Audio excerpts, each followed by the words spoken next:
ধরুন একদিন হঠাৎ পৃথিবীর বিভিন্ন দেশে সাইরেন বাজতে শুরু করলো। টেলিভিশনে জরুরি ঘোষণা দেওয়া হচ্ছে বিশ্বে বড় ধরনের যুদ্ধ শুরু হয়ে গেছে। মিসাইল আকাশে উঠছে, যুদ্ধবিমান সীমান্ত অতিক্রম করছে, আর বিশ্বের শক্তিশালী দেশগুলো নিজেদের সামরিক শক্তি নিয়ে প্রস্তুত হচ্ছে। এই যুদ্ধ যদি সত্যি শুরু হয় তাহলে সেটি হবে তৃতীয় বিশ্বযুদ্ধ। প্রথম এবং দ্বিতীয় বিশ্বযুদ্ধে ইতিহাস মানবজাতির জন্য ভয়ঙ্কর ধ্বংস ডেকে এনেছিল, কিন্তু আজকের পৃথিবী আগের চেয়ে অনেক বেশি প্রযুক্তি নির্ভর এবং এখন অনেক দেশের কাছে রয়েছে পারমাণবিক অস্ত্র। এই ভিডিওটিতে আমরা জানার চেষ্টা করব তৃতীয় বিশ্বযুদ্ধ কিভাবে শুরু হতে পারে, কোন কোন দেশ এতে জড়াতে পারে, বিশ্বের সবচেয়ে শক্তিশালী সামরিক শক্তি কোনগুলো, এবং শেষ পর্যন্ত যদি সত্যিই এই যুদ্ধ শুরু হয় তাহলে কোন দেশ জিততে পারে। তবে শুরু করার আগে একটা গুরুত্বপূর্ণ কথা মনে রাখা দরকার। এই ভিডিওটি বিশ্লেষণ এবং তথ্যের ভিত্তিতে তৈরি এবং এর উদ্দেশ্য কেবল বিশ্ব রাজনীতির সম্ভাব্য পরিস্থিতি ব্যাখ্যা করা। বর্তমান বিশ্বে বেশ কয়েকটি বড় শক্তি রয়েছে যারা আন্তর্জাতিক রাজনীতিতে গুরুত্বপূর্ণ ভূমিকা পালন করে। এই শক্তিগুলোর মধ্যে সবচেয়ে উল্লেখযোগ্য কয়েকটি দেশ হলো যুক্তরাষ্ট্র, চীন, রাশিয়া, ইউরোপীয় ইউনিয়নের দেশগুলো এবং কিছু আঞ্চলিক শক্তি যেমন ভারত, ইরান এবং তুরস্ক। এই দেশগুলো শুধু অর্থনৈতিক শক্তি নয় বরং সামরিক শক্তির দিক থেকে অত্যন্ত গুরুত্বপূর্ণ। বিশেষ করে যুক্তরাষ্ট্র, চীন এবং রাশিয়াকে প্রায়ই বলা হয় বিশ্ব রাজনীতির তিনটি প্রধান শক্তি, কারণ এই তিনটি দেশের কাছে রয়েছে বিশাল সামরিক বাহিনী, উন্নত প্রযুক্তি এবং পারমাণবিক অস্ত্র। বর্তমান সময়ে পৃথিবীর বিভিন্ন অঞ্চলে উত্তেজনা বাড়ছে। উদাহরণ হিসেবে বলা যায় ইউক্রেন যুদ্ধ, তাইওয়ান সংকট, মধ্যপ্রাচ্যের সংঘাত এবং দক্ষিণ চীন সাগরের উত্তেজনা। এই ঘটনাগুলো অনেক সময় বিশ্লেষকদের মনে প্রশ্ন তৈরি করে, যদি এই সংঘাতগুলো বড় আকার ধারণ করে তাহলে কি একটি বৈশ্বিক যুদ্ধ শুরু হতে পারে? তৃতীয় বিশ্বযুদ্ধ হঠাৎ করে শুরু হবে এমনটা হওয়ার সম্ভাবনা খুব কম, বরং ইতিহাস থেকে আমরা দেখেছি বড় যুদ্ধ সাধারণত ছোট ছোট সংঘাত থেকে ধীরে ধীরে বড় আকার নেয়। প্রথম বিশ্বযুদ্ধের ক্ষেত্রেও এমনটা হয়েছিল।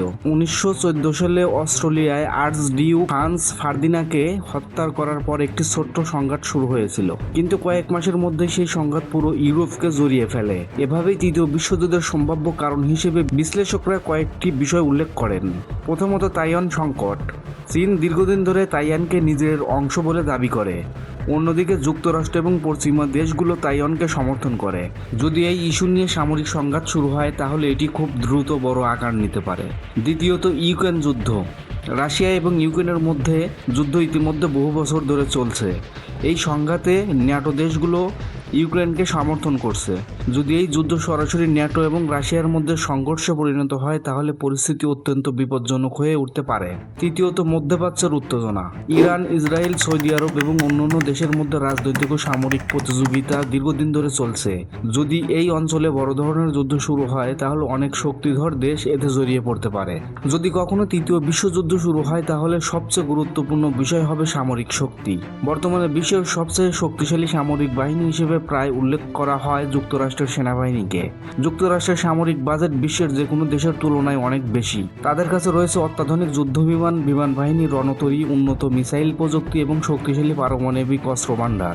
এর পাশাপাশি যুক্তরাষ্ট্রের রয়েছে বিশ্বজুড়ে অসংখ্য মার্কিন ঘাঁটি, যা তাদেরকে দ্রুত বিভিন্ন অঞ্চলে সামরিক শক্তি মোতায়েন করতে সাহায্য করে। অন্যদিকে চীন দ্রুত তার সামরিক শক্তি বৃদ্ধি করছে। চীন সেনাবাহিনী বিশ্বের সবচেয়ে বড় সেনাবাহিনীগুলোর একটি। তারা নতুন প্রযুক্তি, কৃত্রিম বুদ্ধিমত্তা এবং আধুনিক যুদ্ধজাহাজ তৈরিতে ব্যাপক বিনিয়োগ করছে।